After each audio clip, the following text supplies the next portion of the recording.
여러분들 영혼에 주님 주시는 평강이 임하기를 간절히 소망합니다. 믿음이 사라지면 평강이 사라집니다. 믿음이 사라지면 의심이 생기고요. 의심이 생기면 불안해집니다. 불안해지면은 다가오지 않은 미래에 대해서 갖가지 생각들이 들기 시작하고 소설을 쓰기 시작합니다. 교회 안팎에 소설 쓰는 많은 사람들이 있습니다. 그래서 그 두려움 때문에 결과를 보지 못하고 중도에 포기하는 사람들이 많이 생기는 것이죠. 하지만 믿음은 정말로 중요한 우리에게 주신 하나님의 축복의 선물인 줄 믿습니다. 믿는 자는 평강합니다. 부활하신 예수님께서 모든 제자들 앞에서 가장 먼저 주신 말씀이 너에게 평강이 있을지어다 라고 선포하셨어요. 너에게 평강이 있을지어다. 여러분에게 평강이 있기를 원합니다. 그 평강은 믿음에서 나옵니다. 부활하신 예수님을 체험한 사람, 믿음의 온전함이 있는 사람들에게 평강이 있는 줄 믿습니다. 지난주에 믿음으로 건넌 강 요단을 건넜던 이스라엘 백성들에 대해서 함께 말씀을 나누었습니다. 마지막 하나님께서는 이스라엘 백성들의 믿음을 테스트하셨다. 흐르는 강물 위에 발을 디딜 수 있게 먼저 성결하라 하시고 하나님의 임재, 법궤가 앞에 가고 백성들은 뒤따르며 흐르고 있는 물에 발을 담금으로 말미암아 그 물들이 말라지는 놀라운 역사가 나타나고 마른 땅을 건너는 이스라엘 백성들의 모습, 앞에 있는 장애들이 성결함으로 하나님 말씀을 따라감으로 순종함으로 또한 믿음으로 말미암아 건너갈 때 놀라운 역사가 일어나고 앞에 있는 장애들이 무너지고 부서지는 축복의 사람이 될 수 있음을 함께 나누었습니다. 여러분의 삶에 귀한 믿음으로 건너는 강의 삶들이 계속해서 이루어지기를 주님의 이름으로 간절히 축복합니다. 이스라엘 백성들이 이렇게 강을 건넜는데, 요단을 건넜는데, 마른 땅으로 건넜는데 얼마나 귀한 체험입니까? 홍해가 갈라졌던 1세대와는 달리 광야에서 계속해서 태어나고 자라고 훈련된 사람들이기 때문에 하나님의 놀라운 역사 많이 보았지만 흐르는 강물들이 말라져서 그들이 그냥 건너갈 수 있게 된 것들은 홍해 체험 이후의 처음이었습니다. 놀라운 체험을 하고 사기가 충천해 있습니다. 이제 가나안 땅을 점령하는 일만 남았습니다. 사기가 충천했습니다. 뭐든지 할 수 있을 것 같습니다. 왜? 하나님이 함께 하시니까. 하나님이 보여주셨으니까. 그러니까 가나안을 점령하고 이제 앞으로 나아가자라는 그러한 사기 충천한 그런 마음들이 가득해 있었습니다. 마음이 급했죠. 그런데 하나님께서는 그들에게 주신 말씀이 무엇이냐? 여호수아를 통해서 다시 할례를 행하라 이렇게 말씀하십니다. 다시 할례를 행하라. 이것은 무슨 말씀이냐면 멈추어라, 잠시 쉬어라, 다시 너희를 돌아보아라 이런 말씀입니다. 아니 지금 싸우면은 사기가 충천해서 어떤 전쟁에서도 이길 것 같은 아주 기가 막힌 순간이 이스라엘 백성들에게 가득하고 오늘 본문 말씀 다시 한번 읽어봅시다. 뭐라고 되어 있는지 1절부터 3절까지 읽으면 특별히 1절에 주변의 상황이 어떠한지 분명하게 나와 있습니다. 함께 큰 소리로 읽습니다. 요단 서쪽의 아모리 사람의 모든 왕들과 해변의 가나안 사람의 모든 왕들이 여호와께서 요단물을 이스라엘 자손들 앞에서 말리시고 우리를 건너게 하셨음을 듣고 마음이 녹았고 이스라엘 자손들 때문에 정신을 잃었더라. 여러분 1절 말씀만 읽었는데 2절하고 3절 말씀 계속해서 읽습니다. 시작. 그때 여호와께서 여호수아에게 이르시되 너는 부싯돌로 칼을 만들어 이스라엘 자손들에게 다시 할례를 행하라 하시매 여호수아가 부싯돌로 칼을 만들어 할례산에서 이스라엘 자손들에게 할례를 행하니라. 여러분 인간의 판단으로 여러분의 판단은 어떻습니까? 지금 요단을 건넜습니다. 건널 수 없을 것 같은 강물, 아마 들어가면 빠져서 다 강물에 휩싸일지도 모른다. 떠내려갈지도 모른다. 이스라엘 백성 망할지도 모른다. 이런 위협의 강물을 발을 디뎌서 하나님께서 말려주시고 마른 땅이 드러나게 하시고 기가 막힌 하나님이 함께 하시는 체험 가운데 요단을 건넜는데 그래서 1절 말씀에 보면은 요단 서편이라는 것은요, 요단 동편은 지금까지 이스라엘 백성들이 왔던 길이고, 요단 서편은 여리고 성으로부터 시작해서 가나안 땅이 시작되는 산지 지역이 시작되는 곳입니다. 그리고 해변이라는 것은 지중해 연안까지, 블레셋 사람들이 있는 곳까지, 지금의 이스라엘 땅입니다. 가나안 땅입니다. 그곳에 있는 모든 왕들과 지도자들이 이 이야기를 듣고 마음이 녹았고 떨어. 그러면 이렇게 마음이 녹고 떨고 사기가 푹 떨어져 있는 사람들과 사기가 충천에 있는 이스라엘 백성들과 싸우면 누가 이기겠습니까? 전쟁은 사기 싸움이라고 하지 않습니까? 그래서 권투 경기를 할 때도 눈싸움이 먼저 중요하다 이렇게 이야기하지 않습니까? 어떤 마음을 품고 있느냐, 이것이 굉장히 중요한데, 인간의 생각으로는 이스라엘 백성들이 지금 치고 올라가면 다 무너뜨릴 것 같은 사기 중천한 상태. 하나님께서는 그러지 마라, 쉬어라, 다시 할례를 행하라. 할례를 행하라는 이유에 대해서는 그 다음에 성경에 분명히 나와 있습니다. 출애굽 이전의 사람들은 다 할례를 행했는데, 하나님 백성이라는 인치심 받았는데 광야의 길에서는 그 일을 행할 수 없었기 때문에 다시 광야에서 태어나고 자란 모든 다음 세대의 사람들은 하나님의 백성으로서의 표식이 없기 때문에 가나안 땅에 들어가기 전에 하나님께서 다시 성결함으로 할례를 받아 하나님 백성의 표시를 가져라 라고 그렇게 명령하신 겁니다. 그러나 그것을 하기 위해서는 멈추어야 되고 쉬어야 됩니다. 다시 자신을 돌아볼 시간. 바로 이러한 하나님의 말씀에 여호수아 이스라엘 백성들은 순종했습니다. 어쩌면은 이스라엘 백성들에게는 그들의 전설 같은 이야기가 마음속에 있었을지도 모릅니다. 위험, 불안. 왜냐하면요, 그들이 할례를 가지고 다른 민족을 멸살시킨 그러한 전설 같은 이야기가 있었기 때문에, 만약에 우리가 여기서 할례를 받고 가만히 쉬고 있으면 여리고성에서 사람들이 나와서 우리를 전부 다 멸망시킬 수도 있다라는 불안감이 있을 수도 있었습니다. 창세기 34장에 보면은 그러한 전설 같은 이야기가 이스라엘 백성들에게 전해져 나옵니다. 이건 진짜 전설이 아니라 사실인데, 그런 이야기가 이스라엘 백성들에게 계속해서 이어져 왔다는 이야기죠. 야곱과 그 아들들의 이야기입니다. 야곱이 속이는 자라고 했잖아요. 그리고 그 속이는 것은 아들들에게 이어졌습니다. 야곱만 속이는 자냐? 아닙니다. 아브라함과 이삭도 남을 속인 적이 있습니다. 속이는 것이 어쩌면 집안의 대대적인 전통 중에 하나였을지도 모릅니다. 아브라함은요, 자기 아내를 누이라고 속인 적이 있습니다. 이삭도 마찬가지죠. 아비멜렉한테 내 누이다, 아내다 하지 못한 적이 있습니다. 왜냐하면 아내 때문에 자기의 목숨이 위험해질까봐 그런 적이 있습니다. 이런 것들이 이어져서 야곱에게, 그의 아들들에게, 물론 요셉에게서는 그쳤지만 그의 다른 아들들에게 이어졌습니다. 그가 외삼촌 라반의 집을 떠나서 남방으로 내려왔을 때 히위족 속에 하몰의 아들 세겜이라는 사람이 레아의 딸, 레아는 야곱의 부인이죠. 레아의 딸 디나를 욕보였습니다. 그런데 욕보인 다음에 디나를 사랑하게 돼서 결혼을 청하기 위해 아버지 하몰과 함께 세겜이 야곱과 아들들을 찾아왔습니다. 자기의 누이를 욕보인 다른 사람인데 결혼을 청하러 왔다고 해가지고 속에 분을 품은 것들을 풀 수가 없었습니다. 왜냐하면 가문을 욕보였다라고 생각하기 때문에. 그래서 아내는 나쁜 마음을 품고 있었는데 결혼을 청하러 와가지고 우리가 같이 여기서 살자. 우리 땅이 넓으니까 여기서 같이 살면서 같이 나누고 그러면 얼마나 좋겠느냐. 우리가 땅을 주겠다. 당신의 딸을 우리에게 주어라. 라고 그렇게 결혼 협상을 해왔습니다. 야곱과 그의 아들들은 좋다. 우리가 그렇게 하자. 그 대신 조건이 있다. 우리는 할례 받지 않은 사람들과 함께 할 수는 없다.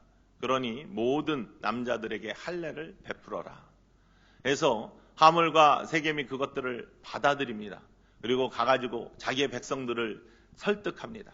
야, 저 사람들 양도 많고 소유도 많은데 우리가 같이 살게 되면은 우리 다 저게 우리 것이 되니까 우리 받아들이자. 그 대신 조건은 할례를 행하라고 하니까 우리가 할례를 받자. 그래서 그 조약들이 체결이 되고 모든 희 민족들이 할례를 받았습니다. 3일째 되던 날 시므온과 레위가 칼을 들고 가서 다 낫지 않고 앓고 있는 그런 모든 남자들을 움직일 수가 없으니까 다 베어서 죽여버렸습니다. 희 족속을 몰살시켰습니다. 속여서 한 민족을 전부 다 몰살시키는 그러한 일들이 창세기 34장에 나옵니다. 자기들이 속여가지고 다른 민족들을 다 죽인 일들이 있기 때문에 우리가 할례 받고 가만히 있다가 여리고성에서 이 사실을 알고 사람들이 나와서 움직일 수 없는 우리들을 다 죽여버리면 어떡하냐? 당연히 불안하죠. 당연히 그러한 시나리오를 쓸 수 있습니다. 그러나 하나님께서 주신 명령이기 때문에, 하나님이 원하시는 일이기 때문에 이들은 여호수아 모든 이스라엘 백성들은 할례를 행합니다. 오늘 2절과 3절 말씀에 하나님께서 다시 할례를 행하라 라고 명령하셨을 때 여호수아는 그 명령을 순종하면서 모든 이스라엘 백성 남자들, 할례 받지 않는 남자들에게 할례를 행했다라고 그렇게 고백하고 있습니다. 인간의 생각으로 빨리 사기 충천할 때 전쟁을 해서 무너뜨리고 점령하면은 더 놀라운 일들이 일어날 것 같지만 하나님의 생각은 달랐던 것입니다. 너희 자신을 성결하게 하고 다시 한번 돌아보는 시간들을 갖고 하나님의 백성으로서의 온전함을 다시 한번 가질 때 그 앞길이 하나님이 인도하시는 길이 되고 하나님이 축복하시는 길이 되지 너의 생각으로, 너의 사기로, 너의 능력으로 그것들을 점령하면 하나님이 잊어버리는 거 금방이다.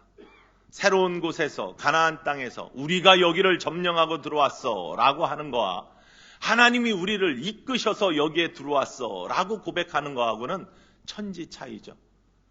우리는 믿음의 사람들로서 우리가 어느 길을 가건 하나님이 우리를 인도하셨어, 내 인생을 하나님이 인도하셨어, 이런 고백이 있는 축복의 사람들이 되시기를 주님의 이름으로 축원을 드립니다. 내가 힘이 있어, 내가 능력이 있어 여기까지 왔어 하는 순간 우리는 하나님으로부터 멀어지고 하나님께서 하신 일들에 대한 감사를 잃어버리게 되는 것입니다. 빨리 하려다가, 자기 생각으로 하려다가 망한 일들이 성경에 곳곳에 나오는데 가장 모범이 된다고 하면 좀 그렇네요. 가장 귀한 예가 되는 것이 다윗의 이야기입니다. 다윗이 남왕국 유다와 북왕국 이스라엘을 통일했습니다.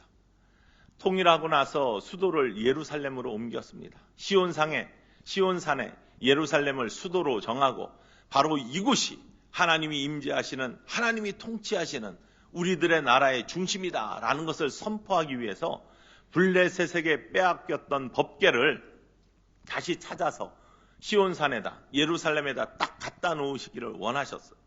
다윗이 그 일을 하기 위해서 빨리 갖다 놓고 싶어서 다른 거 생각 안 하고 하나님께 영광 돌리고 싶어서 자기의 생각으로는 빨리 법궤를 시온산에 갖다 놓고 하나님의 통치, 이스라엘을 하나님이 사랑하셔서 이렇게 통일 왕국을 만들어주시고 통치하신다라는 것을 선포하면 하나님께 영광이 될 것 같아서 다윗의 생각에, 그래서 블레셋에게 빼앗겼던 법궤를 새 수레를 만들어서 싣고 앞에서는 춤을 추고 예배를 드리면서 놀라운 행사들을 하면서 그것들을 가지고 예루살렘으로 갑니다.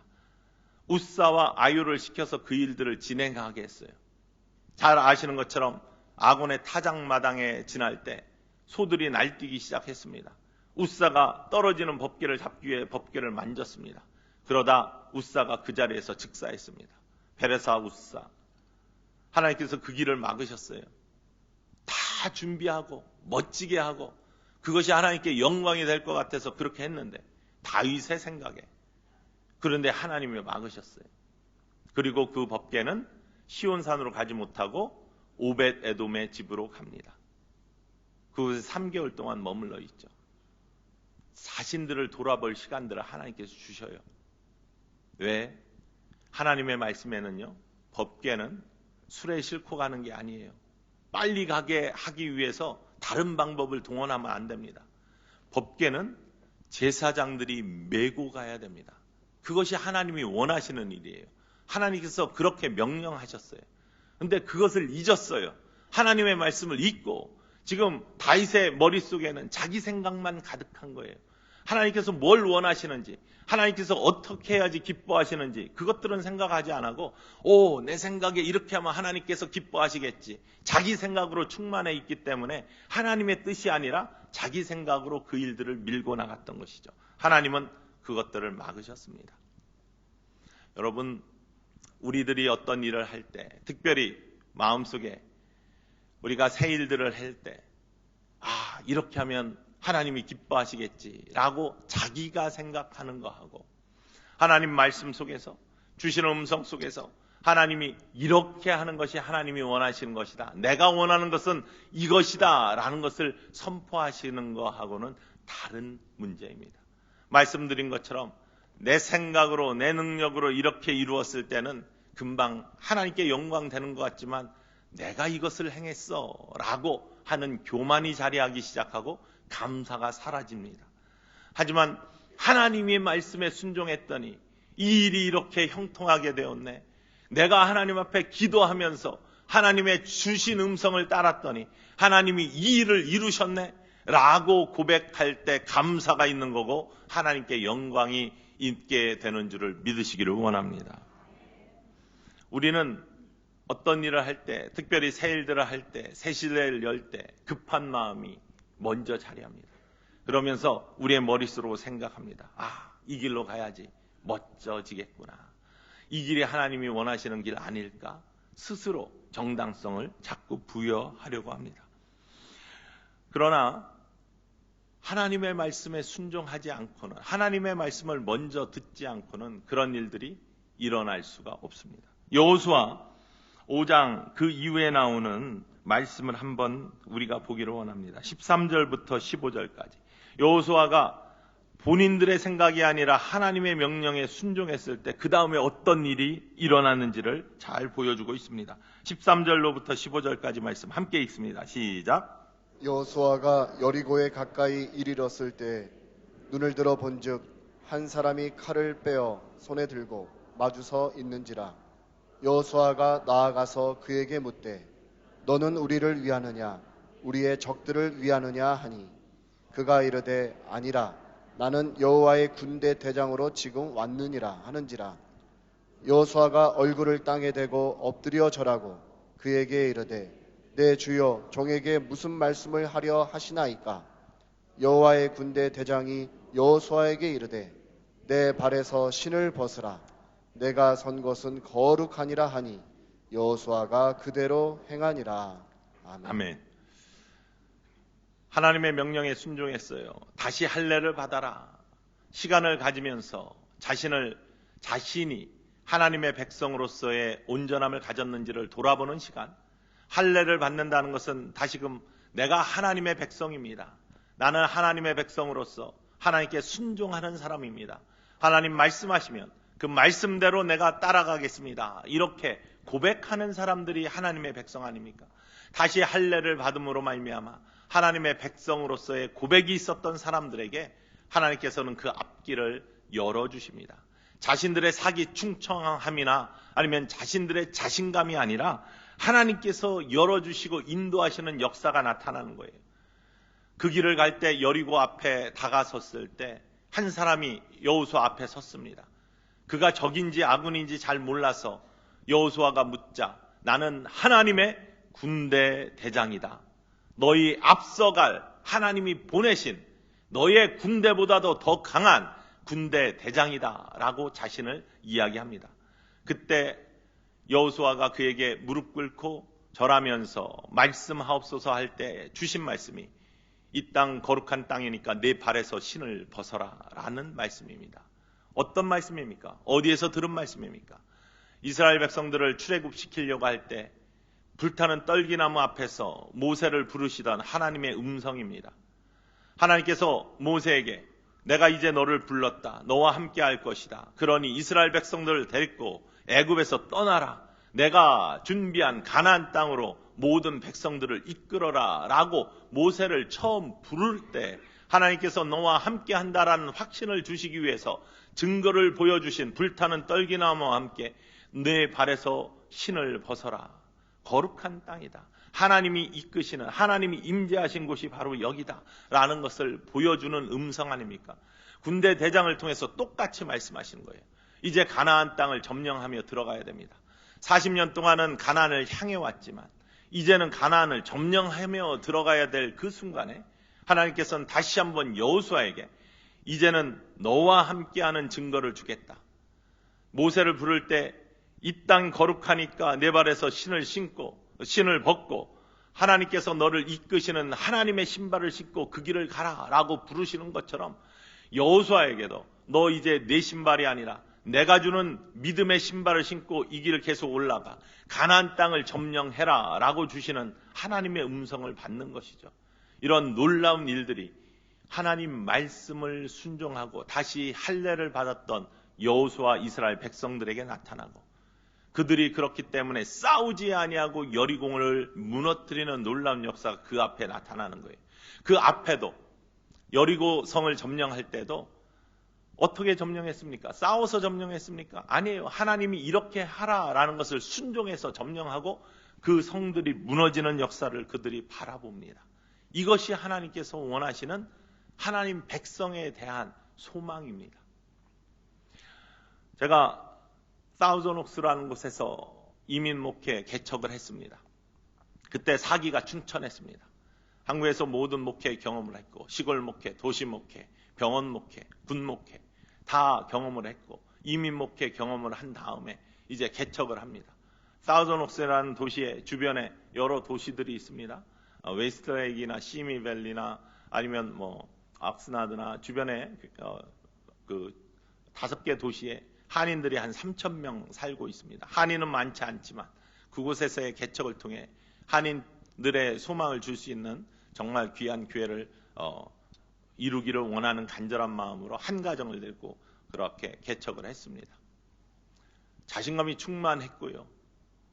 어떻게 하면은 이 개척이 잘 될까 많이 연구를 하고 많은 세미나를 듣고 그래서 우리 부동산 하시는 분들한테 라스트 네임이 성이 한국 사람인 걸로 되어 있는 사람들 리스트를 쭉 받았더니 1,000개가 넘더라고요. 집이 하우스 가진 사람만. 거기에 전단지를 멋지게 만들어서 제 사진 잘 넣어가지고 이력 잘 넣어가지고 싹 보냈습니다. 그거 몇 번, 3번을 보냈습니다. 그리고 주변에 비즈니스 하는 사람들 중에는 한인이 할 수 있는 비즈니스가 몇 개 정해져 있어요. 대부분 세탁소 아니면 이런 여러 가지 비즈니스 업종 중에서 한인이 많이 하는 업종이 있습니다. 그런 것들을 찾아다니면서 신방을 하기 시작했습니다. 금방 될 줄 알았습니다. 교회 학교도 우리 아이들 둘밖에 없었지만 열심히 하면 금방 부흥할 줄 알았습니다. 왜? 사기가 충천했으니까. 새벽 기도도 혼자 하기 시작했는데 그 시간을 지키는 것이 처음에는 기도하기 위해서 한 게 아니라 저 교회 가면은 새벽 기도가 없다라는 소리를 듣지 않기 위해서 가서 자리를 지키고 있었습니다. 그게 제 생각이었습니다. 그런데 그렇게 해도 교인들이 오질 않아요. 나는 준비된 것 같은데 사기가 충천한 것 같은데 하나님께서는 그럴 때 마음을 주시고 하나님 앞에 다시 꿇어 엎드리게 하시는 그러한 시간을 주셨습니다. 지금까지 내가 생각한 게 내 생각이 아니냐. 그거 맞다. 그렇게 하면 사람들이 올 수 있는 모든 전략들 내가 다 가지고 있다. 그런데 중요한 거 한 가지를 잃었다. 새벽 기도도 사람들이 와서 새벽 기도 없는 교회라는 소리 듣기 위해서 내가 무릎 꿇는 것이 아니라 진정으로 기도하는 사람이 되기 위해서 나한테 무릎을 꿇어야 되지 않겠느냐. 사람들을 신방하고 사람들을 모으는 것도 교회를 부흥시키기 위함이 아니라 진짜 그 영혼들을 사랑해가지고 그 영혼이 온전함으로 이루어지기 위한 그러한 목회자의 마음으로 그들을 대해야지. 우리 교회 오세요. 우리 교회 오세요. 이렇게 함으로 말미암아 교회가 이렇게 부흥하는 그러한 모습보다 한 영혼이 정말 예수님 만나서 그 예수님 만남으로 말미암아 하나님의 사랑을 깨닫고 그 사람이 회복되었을 때 주변에 정말 아름다운 영향력 있게 퍼져나가는 그러한 교회 속에 교회가 함께 부흥하고 그래야 수도 많아지고 전도의 열정도 생기고 그러한 모습을 하나님께서 나에게 원하시고 계신데 나는 하나님의 뜻들은 온전히 파악하지 못하고 내 생각만 하고 내가 이렇게 하면 잘 되겠지라는 마음으로 그 일들을 행했던 것. 하나님은 중간에 무릎 꿇게 하시고 다시 자복하게 하시고 회개하게 하시고 그러한 시간들을 통해서요, 하나님의 온전한 뜻이 무엇인지를 분별하게 되고 정말 한 영혼이 얼마나 귀한지를 깨달으면서 하나님 앞에 고백하기 시작하고 울부짖으며 기도하기 시작할 때 하나님이 역사하시기 시작하는 거예요. 우리 둘밖에 없었던 아이의 썬데이 스쿨에 헌신하는 자녀 둘 가진 사람이 와가지고 같이 일하기 시작할 때 다른 사람들이 와가지고 둘보다는 넷이 두 배잖아요. 거기에 사람들이 와서 함께 하기 시작하고 어른들도 와서 작은 예배 속에 기쁨이 없기 시작하자 더 커지기 시작하고 하나님이 역사하시니까 군대 대장이 앞서 가시니까 그 길이 열려지는 놀라운 은총의 시대들이 열렸다는 사실을 고백하지 아니할 수가 없습니다. 우리가 어려움을 딛고 요단을 건너 새로운 유성시대, 가나안의 시대에 들어간다라고 고백을 하는데 이때일수록 우리는 다시 할례를 받는 시간이 필요할 줄 믿습니다. 우리가 정말 하나님의 백성인가? 하나님의 백성으로서의 온전한 고백이 있는가? 하나님의 뜻은 무엇인가? 하나님이 원하시는 것은 무엇인가? 우리에게 지금 말씀하시고 우리를 어떤 길로 인도하시기를 원하시는가? 이 음성을 세미하게 들으면서 그 말씀에 순종할 때 우리가 했습니다가 아니라 하나님이 하셨습니다. 하나님 감사합니다. 하나님이 열어주셨습니다. 군대 대장이 앞서가는 길들을 우리가 바라보면서 여리고가 있다면 무너지고 다른 가나안 족속들이 있다면 물리칠 수 있는 놀라운 역사들이 천성의 앞길에 열릴 줄 믿습니다. 그 길을 가기 위해 할례 받는 우리들 되기를 원합니다. 다시 할례를 받기를 원합니다. 성령의 인치심, 성령이 우리들의 영혼에 다시금 다가오셔서 우리를 회복시켜 주시는 놀라운 은혜의 사람들, 우리 모두가 되기를 주님의 이름으로 간절히 축원을 드립니다.